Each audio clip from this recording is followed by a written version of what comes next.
Hello ਦੋਸਤੋ, ਰੂਹਾਨੀ ਗੁਰੂ channel ਵਿੱਚ ਤੁਹਾਡਾ ਸਵਾਗਤ ਹੈ। ਇੱਕ ਵਾਰ ਦੀ ਗੱਲ ਹੈ ਕਿ ਇੱਕ ਪਿੰਡ ਵਿੱਚ ਇੱਕ ਛੋਟਾ ਵਪਾਰੀ ਰਹਿੰਦਾ ਸੀ। ਉਸ ਨੂੰ ਰੋਜ਼ਾਨਾ ਸ਼ਰਾਬ ਪੀਣ ਦੀ ਇੱਕ ਬੁਰੀ ਆਦਤ ਸੀ।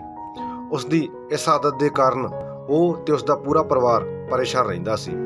ਘਰ ਵਿੱਚ ਹਮੇਸ਼ਾ ਹੀ ਅਸ਼ਾਂਤੀ ਤੇ ਤਣਾਅ ਦਾ ਮਾਹੌਲ ਬਣਿਆ ਰਹਿੰਦਾ ਸੀ। ਅਕਸਰ ਹੀ ਉਹ ਵਪਾਰੀ ਸ਼ਰਾਬ ਪੀ ਕੇ ਪਿੰਡ ਵਿੱਚ ਕਿਸੇ ਨਾ ਕਿਸੇ ਦੇ ਨਾਲ ਝਗੜਾ ਕਰ ਲੈਂਦਾ ਸੀ ਤੇ ਲੋਕਾਂ ਨੂੰ ਗਾਲਾਂ ਬਕਦਾ ਰਹਿੰਦਾ ਸੀ।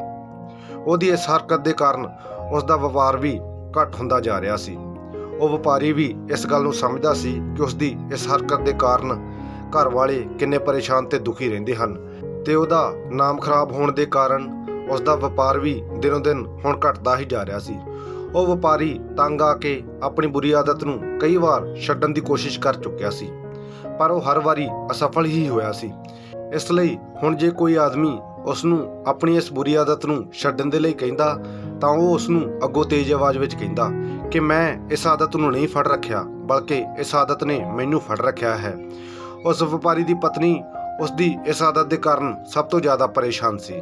ਉਹ ਉਸ ਦੀ ਸਿਹਤ ਨੂੰ ਲੈ ਕੇ ਬਹੁਤ ਜ਼ਿਆਦਾ ਚਿੰਤਤ ਸੀ, ਜੋ ਦਿਨੋਂ ਦਿਨ ਗਿਰਦੀ ਹੀ ਜਾ ਰਹੀ ਸੀ।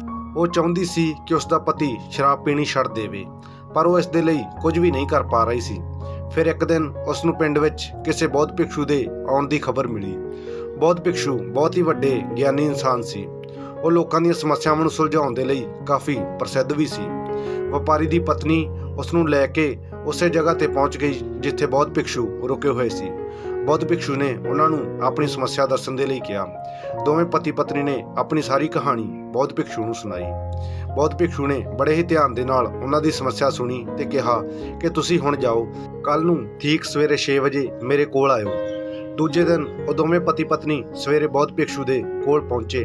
ਉਹਨਾਂ ਨੇ ਦੇਖਿਆ ਕਿ ਬੌਧ ਭਿਕਸ਼ੂ ਇੱਕ ਵੱਡੇ ਸਾਰੇ ਦਰਖਤ ਨੂੰ ਫੜ ਕੇ ਖੜੇ ਹੋਏ ਸਨ। ਵਪਾਰੀ ਨੇ ਕਿਹਾ ਕਿ ਮਹਾਰਾਜ, ਤੁਸੀਂ ਇਹ ਕੀ ਕਰ ਰਹੇ ਹੋ? ਤੁਸੀਂ ਇਸ ਦਰਖਤ ਨੂੰ ਕਿਉਂ ਫੜ ਰੱਖਿਆ ਹੈ?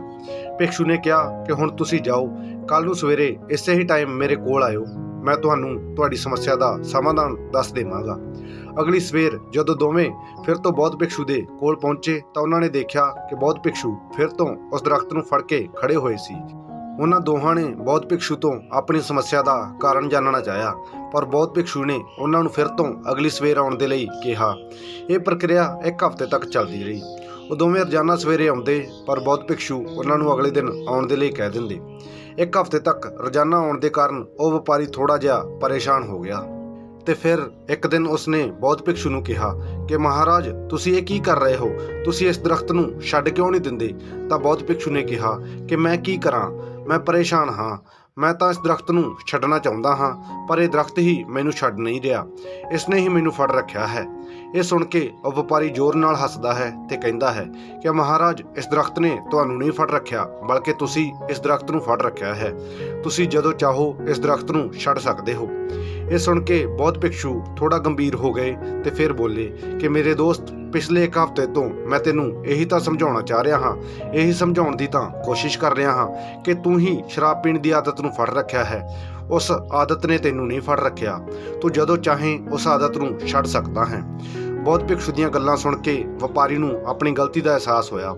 ਉਸ ਨੂੰ ਸਮਝ ਆਇਆ ਕਿ ਉਹ ਆਪਣੀਆਂ ਸਾਰੀਆਂ ਬੁਰੀਆਂ ਆਦਤਾਂ ਦਾ ਜ਼ਿੰਮੇਵਾਰ ਖੁਦ ਹੈ। ਉਹੀ ਹੈ ਜਿਸ ਨੇ ਉਹਨਾਂ ਆਦਤਾਂ ਨੂੰ ਆਪਣੇ ਅੰਦਰ ਤੋਂ ਫੜ ਰੱਖਿਆ ਹੈ ਤੇ ਆਪਣੀ ਮਜ਼ਬੂਤ ਇੱਛਾ ਸ਼ਕਤੀ ਦੇ ਬਲ ਤੇ ਉਹ ਜਦੋਂ ਚਾਹੇ ਆਪਣੀਆਂ ਇਹਨਾਂ ਆਦਤਾਂ ਤੋਂ ਛੁਟਕਾਰਾ ਪਾ ਸਕਦਾ ਹੈ। ਦੋਸਤੋ, ਕੁਦਰਤ ਦਾ ਇੱਕ ਬਹੁਤ ਹੀ ਸਿੱਧਾ ਸਾਦਾ ਨਿਯਮ ਹੈ ਕਿ ਇਸ ਨੂੰ ਖਾਲੀਪਣ ਪਸੰਦ ਨਹੀਂ। ਜੇਕਰ ਕਿਤੇ ਖਾਲੀ ਸਪੇਸ ਹੋਵੇਗੀ ਤਾਂ ਇਹ ਉਸ ਨੂੰ ਹਵਾ ਦੇ ਨਾਲ ਭਰਨ ਦੀ ਕੋਸ਼ਿਸ਼ ਕਰੇਗੀ। ਜੇਕਰ ਕਿਤੇ ਖਾਲੀ ਜਗ੍ਹਾ ਹੋਵੇਗੀ ਤਾਂ ਇਹ ਉਸ ਨੂੰ ਸੁੱਕੇ ਪੱਤੇ, ਕਾਗਜ਼, ਮਿੱਟੀ ਆਦਿ ਦੇ ਨਾਲ ਭਰ ਦੇਵੇਗੀ।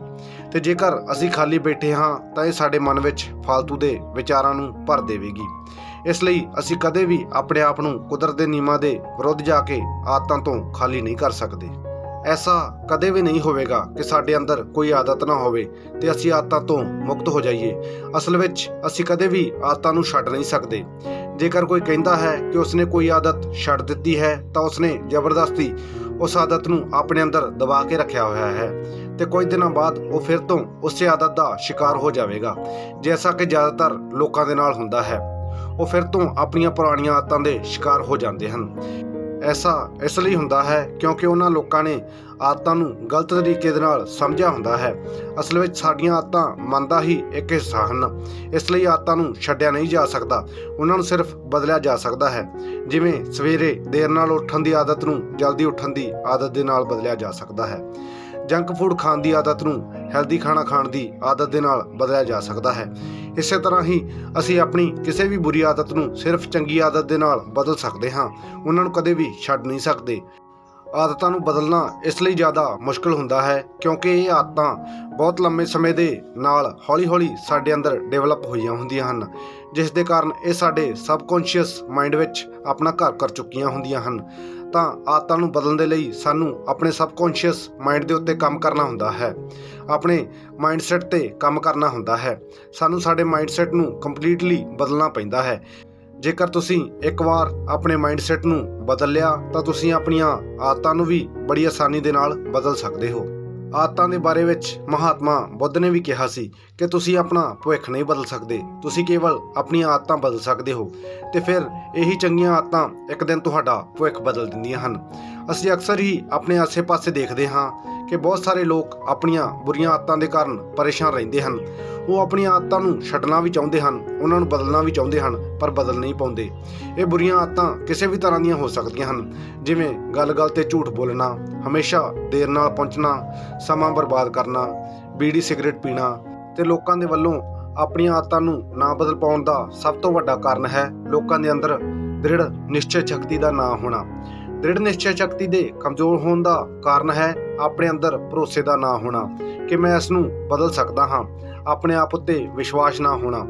ਤੇ ਸਾਡੇ ਅੰਦਰ ਆਤਮ ਵਿਸ਼ਵਾਸ ਦੀ ਕਮੀ ਆਈ ਹੈ ਸਾਡੀਆਂ ਪਿਛਲੀਆਂ ਅਸਫਲਤਾਵਾਂ ਦੇ ਕਾਰਨ। ਜਿੰਨੀ ਵਾਰ ਇਨਸਾਨ ਅਸਫਲ ਹੁੰਦਾ ਹੈ ਉਸ ਦਾ ਆਤਮ ਵਿਸ਼ਵਾਸ ਉਨਾ ਹੀ ਕਮਜ਼ੋਰ ਹੁੰਦਾ ਚਲਾ ਜਾਂਦਾ ਹੈ, ਕਿਉਂਕਿ ਇਹ ਇਨਸਾਨੀ ਮਾਨਸਿਕਤਾ ਹੈ ਕਿ ਅਸੀਂ ਆਪਣੀ ਹਾਰ ਨੂੰ ਆਪਣੀ ਕਮਜ਼ੋਰੀ ਦੇ ਰੂਪ ਵਿੱਚ ਸਵੀਕਾਰ ਕਰ ਲੈਂਦੇ ਹਾਂ।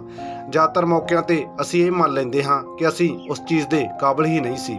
ਸਿਰਫ ਬਹੁਤ ਹੀ ਥੋੜ੍ਹੇ ਜਿਹੇ ਮਜ਼ਬੂਤ ਮਾਨਸਿਕਤਾ ਵਾਲੇ ਲੋਕ ਹਨ ਜੋ ਇਹ ਮੰਨਦੇ ਹਨ ਕਿ ਅਸੀਂ ਆਪਣੀਆਂ ਗਲਤੀਆਂ ਨੂੰ ਸੁਧਾਰ ਕੇ ਕੋਈ ਵੀ ਮੁਕਾਮ ਹਾਸਲ ਕਰ ਸਕਦੇ ਹਾਂ, ਤੇ ਐਸੇ ਹੀ ਲੋਕ ਵਿਨਰ ਮਾਨਸਿਕਤਾ ਵਾਲੀ ਕੈਟਾਗਰੀ ਵਿੱਚ ਆਉਂਦੇ ਹਨ। ਇਸ ਲਈ ਜੇਕਰ ਅਸੀਂ ਕਿਸੇ ਵੀ ਬੁਰੀ ਆਦਤ ਨੂੰ ਹਮੇਸ਼ਾ ਵਾਸਤੇ ਬਦਲਣਾ ਹੈ ਤਾਂ ਸਾਨੂੰ ਆਪਣੇ ਅੰਦਰ ਵਿਜੇਤਾ ਮਾਨਸਿਕਤਾ ਡਿਵੈਲਪ ਕਰਨੀ ਪਵੇਗੀ। ਪਰ ਹੁਣ ਸਵਾਲ ਇਹ ਉੱਠਦਾ ਹੈ ਕਿ ਅਸੀਂ ਆਪਣੇ ਅੰਦਰ ਵਿਨਰ ਮੈਂਟੈਲਿਟੀ ਨੂੰ ਡਿਵੈਲਪ ਕਿਵੇਂ ਕਰੀਏ। ਤਾਂ ਦੋਸਤੋ, ਵਿਨਰ ਮੈਂਟੈਲਿਟੀ ਸਾਡੇ ਅੰਦਰ ਡਿਵੈਲਪ ਹੋਵੇਗੀ ਛੋਟੀ-ਛੋਟੀ ਪਰ ਲਗਾਤਾਰ ਸਫਲਤਾ ਮਿਲਣ ਤੋਂ ਬਾਅਦ, ਕਿਉਂਕਿ ਵਿਨਰ ਮੈਂਟੈਲਿਟੀ ਦਾ ਮਤਲਬ ਹੈ ਇੱਕ ਜਿੱਤਣ ਵਾਲੇ ਇਨਸਾਨ ਦੀ ਸੋਚ, ਤੇ ਇਹ ਸੋਚ ਕੇਵਲ ਲਗਾਤਾਰ ਛੋਟੀਆਂ-ਛੋਟੀਆਂ ਜਿੱਤਾਂ ਹਾਸਲ ਕਰਨ ਦੇ ਬਾਅਦ ਹੀ ਆਪਣੇ ਅੰਦਰ ਵਿਕਸਿਤ ਕੀਤੀ ਜਾ ਸਕਦੀ ਹੈ। ਜਿਵੇਂ ਤੁਸੀਂ ਦੇਰ ਨਾਲ ਉੱਠਣ ਦੀ ਆਦਤ ਨੂੰ ਜਲਦੀ ਉੱਠਣ ਦੀ ਆਦਤ ਵਿੱਚ ਬਦਲਣਾ ਚਾਹੁੰਦੇ ਹੋ ਤਾਂ ਦੇਖੋ ਇੱਥੇ ਵਿਨਰ ਮੈਂਟੈਲਿਟੀ ਕਿਸ ਤਰ੍ਹਾਂ ਕੰਮ ਕਰਦੀ ਹੈ। ਮੰਨ ਲਓ ਤੁਸੀਂ ਸਵੇਰੇ ਰੋਜ਼ਾਨਾ 9 ਵਜੇ ਸੌਂ ਕੇ ਉੱਠਦੇ ਹੋ, ਪਰ ਤੁਸੀਂ ਹੁਣ ਰੋਜ਼ਾਨਾ 6 ਵਜੇ ਉੱਠਣਾ ਚਾਹੁੰਦੇ ਹੋ, ਮਤਲਬ ਰੋਜ਼ਾਨਾ 3 ਘੰਟੇ ਪਹਿਲਾਂ। ਜੇਕਰ ਮਿੰਟਾਂ ਵਿੱਚ ਦੇਖੀਏ ਤਾਂ 180 ਮਿੰਟ ਪਹਿਲਾਂ। ਤੁਸੀਂ ਇਹਨਾਂ 180 ਮਿੰਟਾਂ ਨੂੰ ਅਗਲੇ 30 ਦਿਨਾਂ ਵਿੱਚ ਵੰਡ ਦਿਓ, ਜੋ ਕਿ ਬਣਦੇ ਹਨ 6 ਮਿੰਟ ਰੋਜ਼ਾਨਾ ਦੇ। ਹੁਣ ਤੁਸੀਂ ਸਿਰਫ 6 ਮਿੰਟ ਪਹਿਲਾਂ ਉੱਠਣ ਦੀ ਕੋਸ਼ਿਸ਼ ਕਰਨੀ ਹੈ। 9:54 ਦਾ ਅਲਾਰਮ ਲਗਾਓ, ਜੋ ਕਿ ਤੁਹਾਡੇ ਲਈ ਕੁਝ ਮੁਸ਼ਕਿਲ ਵੀ ਨਹੀਂ ਹੋਏਗਾ, ਕਿਉਂਕਿ ਇਹ ਇੱਕ ਛੋਟਾ ਜਿਹਾ ਬਦਲਾਅ ਹੈ। ਜਦੋਂ ਤੁਸੀਂ ਅਗਲੇ ਦਿਨ 6 ਮਿੰਟ ਪਹਿਲਾਂ ਸੌਂ ਕੇ ਉੱਠੋਗੇ ਤਾਂ ਤੁਹਾਨੂੰ ਇੱਕ ਵਿਜੇਤਾ ਵਾਲੀ ਫੀਲਿੰਗ ਆਵੇਗੀ। ਤੁਸੀਂ ਅਗਲੇ ਦਿਨ ਲਕਸ਼ ਨੂੰ ਪਾਉਣ ਦੇ ਲਈ ਹੋਰ ਜ਼ਿਆਦਾ ਦ੍ਰਿੜ ਸੰਕਲਪਿਤ ਹੋ ਜਾਵੋਗੇ। ਇਸੇ ਤਰ੍ਹਾਂ ਜਦੋਂ ਤੁਸੀਂ ਅਗਲੇ ਦਿਨ 12 ਮਿੰਟ ਪਹਿਲਾਂ ਸੌਂ ਕੇ ਉੱਠੋਗੇ ਤਾਂ ਤੁਹਾਡਾ ਖੁਦ 'ਤੇ ਵਿਸ਼ਵਾਸ ਹੋਰ ਜ਼ਿਆਦਾ ਮਜ਼ਬੂਤ ਹੋ ਜਾਵੇਗਾ। ਤੇ ਜੇਕਰ ਤੁਸੀਂ ਅਗਲੇ 30 ਦਿਨਾਂ ਤੱਕ ਸਿਰਫ 6 ਮਿੰਟ ਪਹਿਲਾਂ ਉੱਠਣ ਦੀ ਕੋਸ਼ਿਸ਼ ਕਰਦੇ ਰਹੇ, ਇਸ ਆਦਤ ਨੂੰ ਬਰਕਰਾਰ ਰੱਖਿਆ, ਤਾਂ ਤੁਸੀਂ ਆਪਣੇ ਅੰਤਿਮ ਲਕਸ਼ ਨੂੰ ਵੀ ਹਾਸਲ ਕਰ ਲਓਗੇ, ਤੇ ਇਹ ਜਿੱਤ ਤੁਹਾਡੀ ਮਾਨਸਿਕਤਾ 'ਤੇ ਬਹੁਤ ਗਹਿਰਾ ਅਸਰ ਪਾਵੇਗੀ। ਇਸੇ ਤਰ੍ਹਾਂ ਹੀ ਡਿਵੈਲਪ ਕੀਤੀ ਜਾਂਦੀ ਹੈ ਇੱਕ ਵਿਨਰ ਮੈਂਟੈਲਿਟੀ, ਤੇ ਇਹ ਤੁਹਾਡੀ ਚੰਗੀ ਆਦਤ ਆਸਾਨੀ ਦੇ ਨਾਲ ਬਦਲੇਗੀ ਵੀ ਨਹੀਂ, ਕਿਉਂਕਿ ਤੁਸੀਂ ਇਸ ਨੂੰ ਆਪਣੇ ਅੰਦਰ ਹੌਲੀ-ਹੌਲੀ ਵਿਕਸਿਤ ਕੀਤਾ ਹੈ, ਅਚਾਨਕ ਨਹੀਂ ਬਦਲਿਆ। ਮੰਨ ਲਓ ਤੁਸੀਂ ਅਚਾਨਕ 9 ਵਜੇ ਤੋਂ ਸਵੇਰੇ 4 ਵਜੇ ਉੱਠਣ ਦਾ ਫੈਸਲਾ ਕਰਦੇ ਹੋ ਸਕਦਾ ਹੈ ਕਿ ਤੁਸੀਂ 1-2 ਦਿਨ 4 ਵਜੇ ਉੱਠ ਵੀ ਜਾਓ, ਪਰ ਇਸ ਗੱਲ ਦੀ ਬਹੁਤ ਜ਼ਿਆਦਾ ਸੰਭਾਵਨਾ ਹੈ ਕਿ ਕੁਝ ਦਿਨਾਂ ਬਾਅਦ ਤੁਸੀਂ ਫਿਰ ਤੋਂ ਆਪਣੀ ਪੁਰਾਣੀ ਆਦਤ ਦੇ ਸ਼ਿਕਾਰ ਹੋ ਜਾਓਗੇ, ਕਿਉਂਕਿ ਇੱਥੇ ਤੁਸੀਂ ਅਚਾਨਕ ਹੀ ਇੱਕ ਵੱਡਾ ਬਦਲਾਅ ਕਰ ਦਿੱਤਾ ਹੈ, ਤੇ ਸਾਡਾ ਮਨ ਕਦੇ ਵੀ ਆਸਾਨੀ ਦੇ ਨਾਲ ਕਿਸੇ ਵੱਡੇ ਬਦਲਾਅ ਨੂੰ ਸਵੀਕਾਰ ਨਹੀਂ ਕਰਦਾ। ਇਸ ਲਈ ਜੇਕਰ ਤੁਸੀਂ ਆਪਣੇ ਅੰਦਰ ਇੱਕ ਵਿਨਰ ਮੈਂਟੈਲਿਟੀ ਨੂੰ ਡਿਵੈਲਪ ਕਰਨਾ ਚਾਹੁੰਦੇ ਹੋ ਤਾਂ ਤੁਹਾਨੂੰ ਛੋਟੀ ਹੀ ਸਹੀ ਪਰ ਲਗਾਤਾਰ ਸਫਲਤਾ ਹਾਸਲ ਕਰਨੀ ਹੀ ਪਵੇਗੀ, ਤਾਂ ਕਿ ਇਹ ਜਿੱਤਣ ਵਾਲੀ ਸੋਚ ਤੁਹਾਡੇ ਅੰਦਰ ਘਰ ਕਰ ਜਾਵੇ। ਤੇ ਤੁਹਾਡੇ ਸਬਕੌਂਸ਼ੀਅਸ ਮਾਈਂਡ ਵਿੱਚ ਪੱਕੀ ਹੋ ਜਾਵੇ, ਫਿਰ ਇਹੀ ਸਫਲ ਤੇ ਦ੍ਰਿੜ ਸੰਕਲਪ ਵਾਲੀ ਸੋਚ ਤੁਹਾਡੀ ਮਦਦ ਕਰੇਗੀ ਤੁਹਾਡੀ ਕਿਸੇ ਵੀ ਆਦਤ ਨੂੰ ਬਦਲਣ ਦੇ ਵਿੱਚ। ਸੋ ਦੋਸਤੋ, ਇੱਥੇ ਹੀ ਇਹ ਕਹਾਣੀ ਖਤਮ ਹੁੰਦੀ ਹੈ। ਤੁਹਾਨੂੰ ਵੀਡੀਓ ਕਿਸ ਤਰ੍ਹਾਂ ਦੀ ਲੱਗੀ ਕਮੈਂਟ ਕਰਕੇ ਜ਼ਰੂਰ ਦੱਸਿਓ। ਜੇ ਚੰਗੀ ਲੱਗੀ ਤਾਂ ਅੱਗੇ ਸ਼ੇਅਰ ਵੀ ਜ਼ਰੂਰ ਕਰਿਓ। ਜਲਦੀ ਮਿਲਦੇ ਹਾਂ ਇੱਕ ਨਵੀਂ ਮੋਟੀਵੇਸ਼ਨਲ ਵੀਡੀਓ ਦੇ ਨਾਲ। ਤਦ ਤੱਕ ਲਈ ਧੰਨਵਾਦ।